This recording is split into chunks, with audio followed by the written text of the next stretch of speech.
It was supposed to be the happiest trip of their lives. Mark and Alina had saved 4 years to take their twin daughters, Lily and Lucy, on a cruise around the Mediterranean. The girls had just turned 8. They were full of joy, always giggling, and always holding hands. Being twins, they shared everything: clothes, toys, and even their thoughts sometimes. Their parents called them two hearts in one rhythm. The cruise ship, called Ocean Pearl, was massive. It had 13 decks for swimming pools, restaurants from every country, a theater, and even a small zoo for children. When the family first boarded the ship, the twins' eyes sparkled like stars. They ran from one end to the other, stopping to peek over the railings and waving at the seagulls. Lena laughed and reminded them not to run too far. Mark took out his phone and captured as many pictures as he could. This was their dream vacation. They would visit Italy, Greece, Malta, and Spain, all within 2 weeks. The family wanted to make memories that would last forever. Everything was perfect for the first few days. The twins loved the kids' area, especially the mini water park and the treasure hunt games organized by the staff. They made a few friends on the ship and even had a little dance party one night near the pool. Mark and Elena were happy to see their daughters enjoying themselves. They felt like all the hard work, all the years of saving money were worth it. On the 6th day, the ship was scheduled to dock in Malta. It was a beautiful sunny morning. The family woke up early, had breakfast together, and discussed their plans for the island. Mark wanted to take a walking tour of a historic town. Elena wanted to shop for souvenirs. The girls just wanted ice cream and maybe some time at the arcade. Before getting off the ship, Lena stopped to speak to a neighbor from their home city, who was also on the cruise. While she chatted for a few minutes, the twins asked if they could walk ahead to the arcade with their cousin Natalie, who was 12. The arcade wasn't far. It was near the kids' center on deck 5. Alina looked at Mark. He nodded. 5 minutes, and stay together, he said. That was the last time they saw the twins, after 10 minutes passed. Alina and Mark headed down to the arcade with ice cream cones in their hands, expecting to surprise the girls. But when they got there, the arcade was empty. Natalie stood there alone, looking confused. They were just here, Natalie said. They said they wanted to check out the secret floor that one of the waiters joked about last night. I thought they were just pretending. Elena's heart dropped. Mark ran down the hallway, calling their names. Nothing at first. They thought maybe the twins had gone to the bathroom or were hiding somewhere to play a trick. But after 30 minutes passed with no sign of them, the fear began to grow ship. Security was alerted. Announcements were made. The ship's crew searched every public area, then every private one. The swimming pools were checked, the engine rooms, the medical bay. Nothing. No one remembered seeing the girls after they left the arcade. Surveillance footage was reviewed. There was a clear video of Lily and Lucy walking hand in hand into the hallway that led to the back stairwell. But no. Footage showed them coming back out. The hallway led to crew-only areas. That part of the ship wasn't open to guests. Made no sense. Mark and Elena's vacation turned into a nightmare. The ship's captain was informed immediately. The coast guard near Malta was contacted. Local police boarded the ship and started questioning passengers and crew. The ship stayed docked an extra day to assist in the investigation, but even with divers in the water and dogs on land, there was no sign of the girls. Not a shoe, not a bracelet, nothing. When the ship finally moved on to its next destination, Mark and Elena refused to leave Malta. They stayed behind, hoping for any clue. They visited nearby ports, showed photos of the girls to locals, taxi drivers, vendors. They printed hundreds of flyers with the girls' faces on them. Every day felt like a blur, waiting, hoping, crying. The rest of the cruise went on. Other families took selfies, watched sunsets, enjoyed dinners and shows. But for one family, the world had stopped. Lena felt like she was floating in a space where time didn't exist. She couldn't eat. She couldn't sleep. She just kept hearing the girls' laughter in her head. Back in Seattle, their home stood quiet and still. The twin school held a prayer circle. Their teachers sent messages of support. The community rallied to help, setting up donation funds to assist with the search. But days turned into weeks, weeks into months, and no new leads came forward. Natalie, blamed herself. "I shouldn't have let them leave," she whispered to her parents. "They were my responsibility." No one blamed her, but she carried the weight in her small shoulders. She stopped smiling. She stopped drawing. She began sleeping with a flashlight under her pillow, just in case. 10 months passed. Mark tried everything. He hired private investigators, contacted news outlets, and joined online communities for missing children. He made regular posts, shared old videos of the girls playing the piano, dancing, painting. He even flew back to Malta twice to meet people who claimed to have tips. But each lead ended in disappointment. Alina spent most of her days in the twins' room. She kept their toys in the same place. She read their favorite bedtime books out loud each night. "In case they hear me," she said quietly to herself. Some days were harder than others. But what hurt the most was not knowing. Were they alive? Were they together? Were they safe? The not knowing was a hole that never closed. One rainy morning, something changed. A phone call came from southern Sicily. A fisherman had found something unusual on the beach. A large, water-damaged suitcase. It had no tags, no name, no address. But inside it were 2 small dresses. One pink, one lavender, folded gently. With name tags stitched inside, Lily and Lucy. And just like that, hope lit up again. After months of darkness, anything had finally washed ashore. Mark and Alina held each other tightly when they heard the news. The pain never went away, but for the first time in a long while, it was mixed with something new. Maybe a sign, maybe a clue, maybe a beginning. The suitcase found on the rocky beach in Sicily brought new hope and fresh mystery. It had been discovered by a quiet fisherman named Carlo, who had no idea that his morning walk would change everything for a grieving family across the sea. When he saw the suitcase lying near the water, half buried in sand and seaweed, his first thought was that someone must have lost their luggage during the storm. It wasn't unusual for the sea to throw things up, but this suitcase looked different. It was old, heavy, and soaked through, but still sealed. Carlo tried to lift it. The suitcase felt heavier than it should for something that looked like it had been in the water for days. It didn't open easily.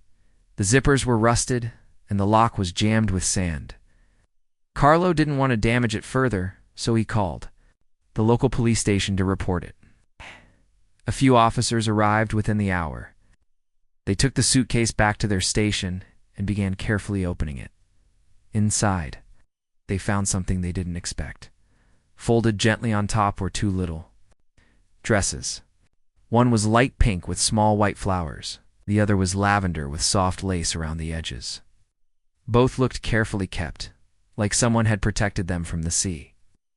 There was a slight scent of soap, as if they had been washed before being packed. The officers found something else to each. Dress had a name tag sewn inside. One said Lily, the other said Lucy. The officers looked at each other. Those names sounded familiar. Next they found a photograph. It was a print, not from a phone. In the picture, 2 identical girls were sitting at a cruise ship's ice cream bar, holding cones, laughing, their eyes filled with joy. Behind them, there were people walking by, and a waiter holding a tray. It wasn't taken by a family member. It was taken by someone else, from a short distance away. Alongside the photo, there was a music box, small and wooden, shaped like a heart. It was old but still worked. When one officer turned the key, a soft lullaby began to play, a tune that might have once played during bedtime, or as a comfort when the world felt big and scary. Then came something even stranger. Inside a children's storybook placed at the bottom of the suitcase, they found a typed note. The note wasn't long. It had only 1 sentence. "They are safe. Don't stop searching." It wasn't signed. There were no fingerprints, no clear traces of where it came from. But the tone of the note wasn't cold. It felt careful. Like someone had gone through a lot of trouble to pack this suitcase.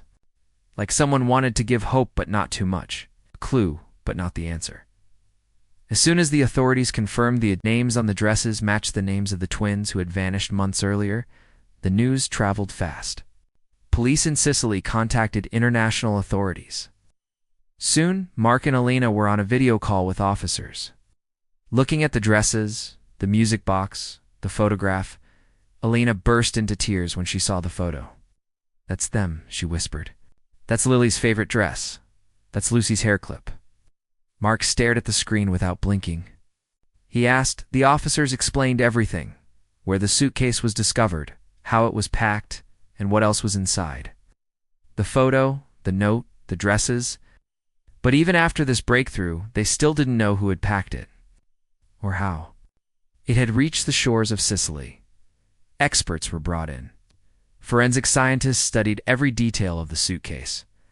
They checked the salt levels on the clothes, the age of the photograph, and the fibers inside the lining. They discovered that the suitcase had likely been in the water for a few weeks, maybe a month, but the contents inside were remarkably dry, which meant someone had wrapped them very carefully, possibly with waterproof layers. Some believed the suitcase had been placed in the water intentionally, like someone had planned for it to be found. This was no accident. Investigators also examined the photograph closely. The background matched the design of the Ocean Pearl cruise ship. The waiter in the background wore the same uniform as the cruise line's staff. This confirmed the photo was real land, taken while the twins were still on the ship. But the question remained: who took it, and why? Interpol opened a new case. The search expanded beyond Malta and into southern Europe. People began reviewing footage from other ports. A woman in Tunisia claimed she saw twin girls with a middle-aged woman who spoke English with a French accent. The woman had boarded a bus, headed for the countryside. The girls were wearing matching hats and carrying small backpacks. It wasn't much, but it was something. Mark and Alina flew to Sicily. They were shown the suitcase in person. Alina held the dresses and cried quietly, stroking the fabric like she was touching her daughters again. Mark held the music box to his ear and closed his eyes, remembering the nights he used to wind it up and place it between their beds before they fell asleep. "This was packed with love," Alina said softly. "Whoever did this, they cared. They didn't hurt them." The couple was filled with both hope and confusion. The note had said they are safe. But safe where? And with whom? The investigators agreed on one thing: the suitcase was not random. It was a message. But it was also a warning. Whoever had the girls wanted the world to know they were alive, but they didn't want to be found just yet. Puzzle piece. And if the right pieces were put together, the truth could be found. Meanwhile, Mark took a bold step. He went on live television and made a direct appeal. "To the person who packed that suitcase," he said, "if you're watching this, please know we are grateful. We believe you care for our girls. We don't want to cause trouble. We just want to know they are okay. Please send us another sign. Just let us know how they are. We are listening. We are waiting." His voice cracked. Lena stood beside him, holding his hand tightly. The broadcast went viral. People around the world started paying attention again. Social media pages dedicated to missing persons shared the story. Volunteers in Europe began organizing search groups. People checked ports, hostels, schools. Even cruise workers came forward to give their side of the story. One former staff member who had worked in the kitchen said there were old, unused rooms below the storage deck rooms that had once been used for workers long ago, but were now off limits. He said no one checked there often. Some believed that twins might have been hidden there and then taken off the ship quietly. But none of it could be proven. There were only theories, no clear answers. Still, the hope was alive again. A suitcase had floated through the sea, carried by waves and time, and landed on a shore with a quiet message. It didn't solve the mystery, but it reopened the door. And far away, in a small town no one was watching, two little girls with matching bracelets played in a dusty garden. Under the warm sun, their laughter carried by the wind. The story wasn't over. Something was still coming, and it was only a matter of time. Shall I continue with part 3? After the discovery of the suitcase, things changed for Mark and Alina. For the first time in nearly a year, people began to talk about Lily and Lucy again. The news of the suitcase spread across the internet like wildfire. Journalists from different countries reached out to the family. The twins' smiling faces appeared once again on TV screens, newspapers, and phones across the world. But this time, there was hope behind the headlines. Alina felt something new in her heart, a feeling she hadn't allowed herself in months. It wasn't just hope, it was a strong sense that her girls were out there somewhere, still alive. Mark, too, began to feel it. He started waking up with purpose. Instead of sitting in silence all day, he began contacting people again, calling detectives, emailing specialists, and researching areas around the Mediterranean where the suitcase might have drifted from. The police and Coast Guard had already examined ocean currents and wave directions. They believed the suitcase might have floated from somewhere near Tunisia or southern Malta. But there was one problem. The ocean doesn't give straight answers. It moves with the wind, and it can carry something in circles for days. Still, the experts agreed. The suitcase couldn't have been in the water for more than a month. That meant someone packed it recently. This detail gave the investigation new energy. If the girls were still alive just a few weeks ago, then they could still be alive now. The team started going through tips again, this time more carefully. One particular message stood out. A woman from a small village in northern Tunisia had sent an email 3 months earlier. At the time, it had been marked as uncertain and left unanswered. But now, after the suitcase was found, it seemed important in her email. The woman said she had seen twin girls with light brown hair walking with an older woman near the local market. The girls looked clean and well-fed, but quiet. They didn't speak to anyone. The older woman, who seemed to be in her late 50s, wore simple clothes and had a scarf around her head. She spoke French and didn't seem friendly. The woman who sent the message remembered the girls because they were wearing matching dresses, and because one of them dropped a small toy. The police reached out to this witness again and sent her photos of Lily and Lucy. She confirmed. Yes, it was them. She was sure. Mark and Alina flew to Tunisia immediately. The village was peaceful, with narrow streets, white stone houses, and colorful doors. Children played in the dirt roads, and goats walked freely. The local people were kind but guarded. Most of them didn't know anything. Or maybe they were just scared to talk. But then, a man who owned a small cafe said he remembered seeing the girls too. He said the woman they were with had come to buy bread several times in the past few months. She always paid in cash, spoke very little, and never allowed the girls to answer questions. He also remembered something else. The woman always wore a necklace with a round gold pendant. Once when the twins were walking behind her, they hummed a tune.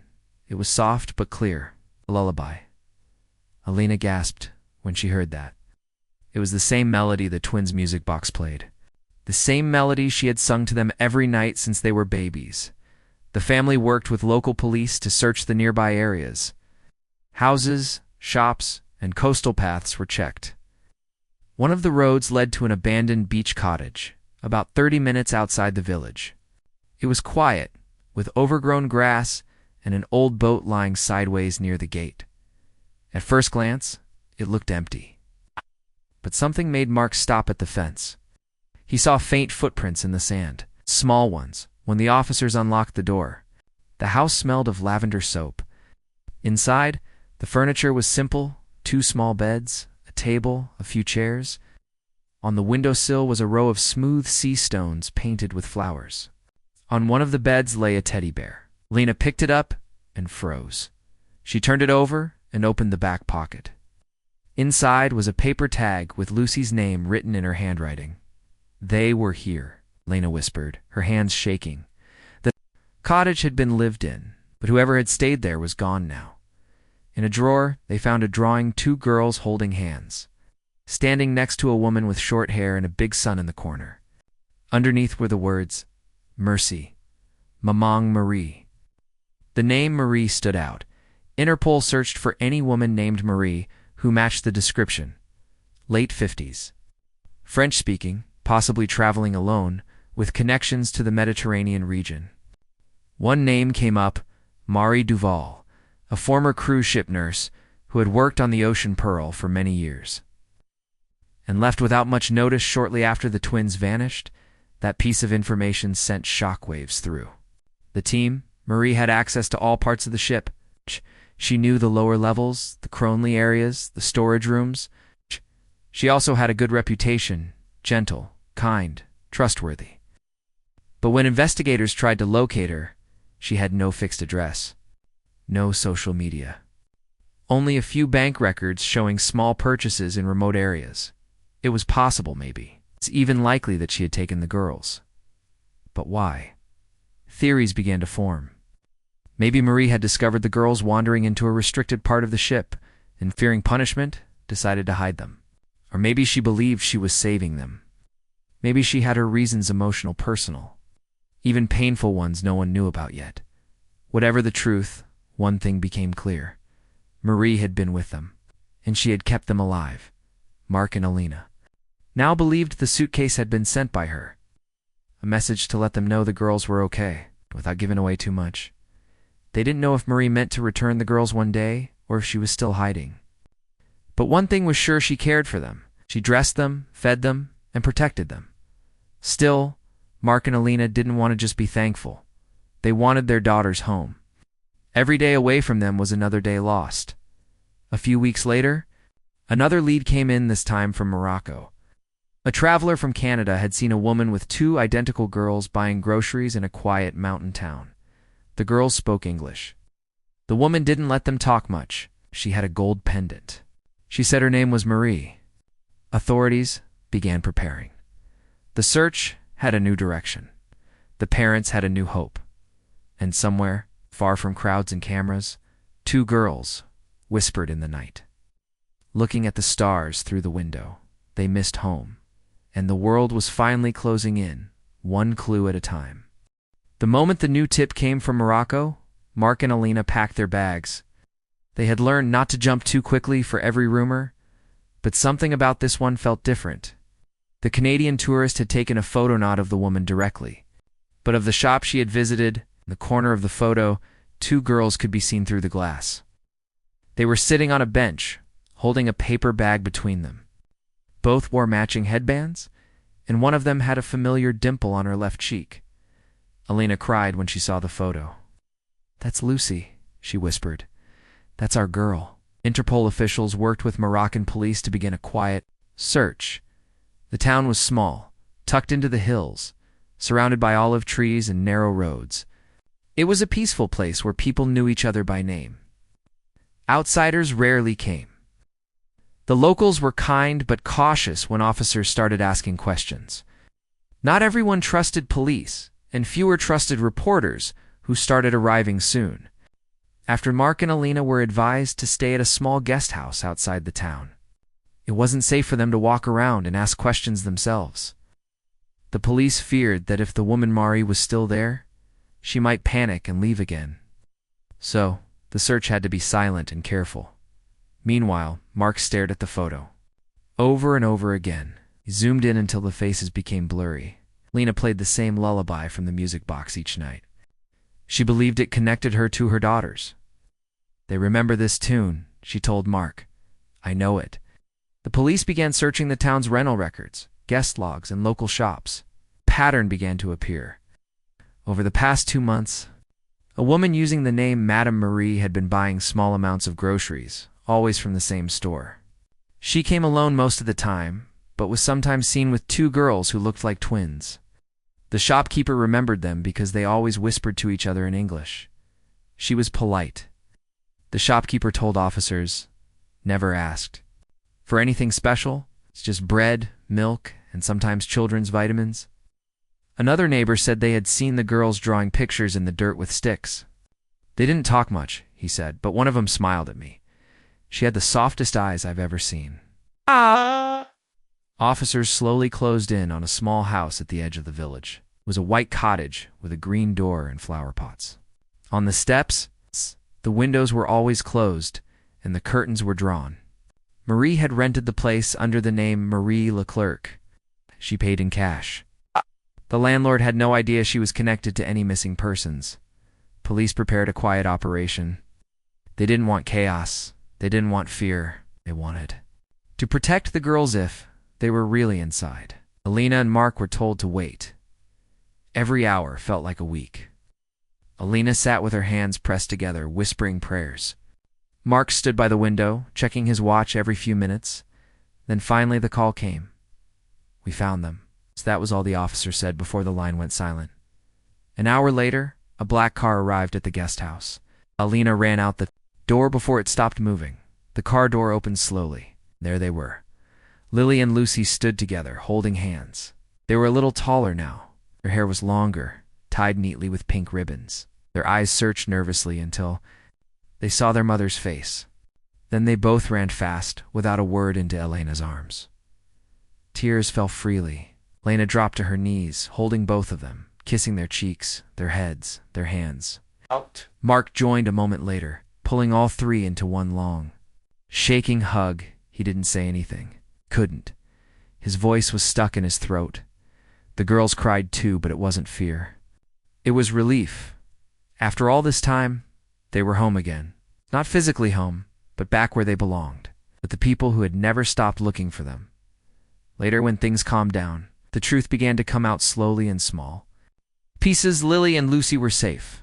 Marie hadn't harmed them. She had told them that they were going on a secret adventure. She gave them food, clothes, toys.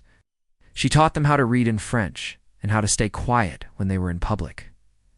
At first, they missed home and asked to go back.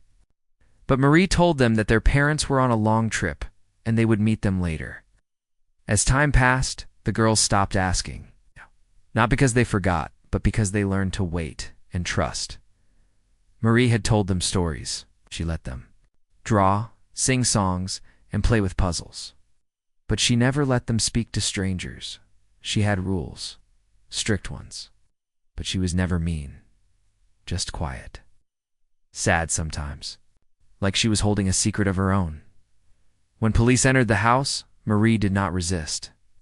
She stood calmly in the kitchen, folding laundry. She said only one thing. I was trying to keep them safe. She didn't explain more. Alina was. Torn inside, she didn't hate Marie, but she didn't understand her either. Why had she taken them? Why hide them for 10 months? What was she protecting them from? Investigators were still working to understand Marie's past. They discovered that she had lost her only daughter years ago to a sickness. After her retirement from the cruise ship, she had lived alone. Some believed she saw the twins in something. In her brocore healed. Maybe she felt like the universe gave her a second chance, but none of that mattered as much as one truth. The girls were back. That evening, Mark and Alina tucked Lily and Lucy into bed at the guest house. It was the first time in nearly a year that they heard both girls say, "Good night, Mommy. Good night, Daddy." Sat by their beds long after they fell asleep. Alina stayed by the window, holding the music box in her lap. It played softly over and over again. Outside, the village was silent. Stars filled the sky, and the flowers on the cottage porch swayed gently in the breeze. The journey wasn't over yet. There would be therapy, questions, maybe even court cases, but that didn't matter tonight. What mattered was that the story had changed. Fear had turned into healing. And after 10 long months, the sound of their daughter's laughter had returned, soft, warm, and real. Back in Seattle, the entire neighborhood gathered outside Mark and Elena's home. Banners with the words "Welcome Home, Lily and Lucy" hung across the trees, and neighbors stood together with balloons, flowers, and soft music playing in the background. Children who had once played with the twins before they disappeared now stood with signs and teddy bears in their hands. It wasn't just a celebration. It was a moment of healing for everyone who had been praying and hoping for nearly a year. As the car pulled up to the driveway, the crowd grew quiet. The doors opened slowly. Alina stepped out first, holding Lily's hand. Mark followed, holding Lucy's. The girls looked around, blinking at the balloons and bright colors, surprised by all the faces they hadn't seen in so long. Then one of their classmates ran forward and gave them a hug. And just like that, the crowd clapped, smiled, and a few happy tears rolled down faces all around. The twins were home. Not just physically, but emotionally. Their bedroom had been left just the way it was. Toys, drawings, books, and their favorite stuffed animals were all still there waiting. Alina had cleaned everything in the days before their return. Even added a fresh coat of paint to the wall, with stars and clouds. Just how the girls liked it. That night, Lily and Lucy lay in their own beds again, side by side. Mark sat between them, reading from their favorite bedtime story, the one about the twins who traveled through a magic forest and always found their way back to each other. Alina sat in the rocking chair, humming the lullaby from the music box, just like she used to do. The girls listened quietly, their eyes slowly closing, finally at peace. The days that followed were full of small, beautiful moments. Lily helped Alina water the plants. Lucy sat at the kitchen counter while Mark cooked pancakes. They drew pictures of rainbows and boats, sometimes even including a figure they called Mama Marie. Always drawn with a kind smile and flowers in her hands. It wasn't always easy. Sometimes the girls would go quiet when asked about the past months. Other times they would whisper things like, "She said you'd come one day," or "We used to count the stars and think of you." They had memories, some sharp, some blurry, but nothing painful. Marie had treated them gently.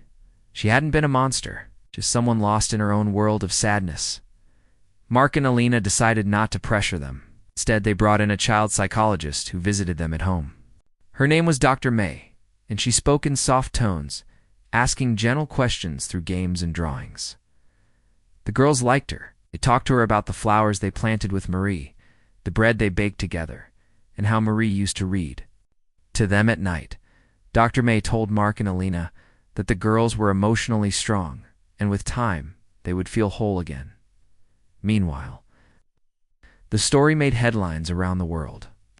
News channels interviewed experts about the case, and articles were written about how a mysterious suitcase helped solve a case that had gone cold. But Mark and Alina didn't give many interviews. It already said what mattered, that their daughters were safe and loved, and they were moving forward. Marie was in police custody in Morocco, but no one saw her as dangerous. Her lawyer explained that she had lost her child years ago and had never recovered from that pain. When she saw Lily and Lucy wandering on the cruise ship alone, something inside her broke. She didn't plan it. She simply acted, thinking she was giving herself a second chance to be a mother. Psychologists and legal experts debated her case. Some called it abduction. Others called it a desperate act of grief. In the end, the courts agreed that Marie needed care, not prison. She was sent to a treatment center instead of jail, where she could receive therapy and support. Mark and Alina were asked if they wanted to press charges, but they chose not to. "We are not angry," Alina said quietly. "She gave us pain, yes, but she also gave our daughters love. And in her own way, she brought them back." In time, the girls wrote a letter to Marie, with the help of Dr. May. It was short, but heartfelt. "Dear Mama Marie, thank you for taking care of us when we were lost. We are back home now and happy. We miss the flowers and the stories. We hope you are okay. Love, Lily and Lucy." Mark mailed the letter himself. The family slowly returned to a new kind of normal. Alina returned to work at the library part-time, and Mark spent more hours at home, doing freelance design work so he could be around more. The twins started going back to school in small steps, first a few hours a day, then half-days, then half-days, then full days. Their teachers welcomed them with open arms and extra care. At school, the other children were curious, but kind. Some asked questions. Others just wanted to play. Lily and Lucy became the quiet stars of their class not because of what happened to them, but because of how strong and gentle they were. They helped other children, shared their lunch, and smiled often. It was as if their time away had made them wiser beyond their years. One day during show and tell, Lucy brought the music box to class. She didn't say much. She simply wound it up and let it play. The soft tune filled the classroom. Some of the kids listened quietly. They smiled. After the class, her teacher told Alina that tune has become more than just a lullaby. A reminder that even in the darkest sea, a light can float back to shore. Alina smiled. She had learned something too. Sometimes in the worst moments of life, a miracle hides inside a suitcase. Months later, the family took another trip. This time, not on a cruise, but to a peaceful lake just a few hours away. It was quiet, safe, and surrounded by trees. Twins ran on the grass, chased butterflies, and helped build a campfire. Mark sat on a blanket with Alina, watching them laugh, and whispered, This is how healing begins. Elena nodded, placing her head on his shoulder. We lost so much time, but we didn't lose them. Lily and Lucy called out to them. Come play. Mark stood and held out his hand. Let's go, he said. And together, the four of them walked toward the lake, hand in hand. With the sun setting gently behind them, and the soft sounds of nature wrapping around their laughter, the sea had taken them away once, but love had brought them home. This completes the 5-part story. Let me know if you'd like a title image prompt, visual summary, or another.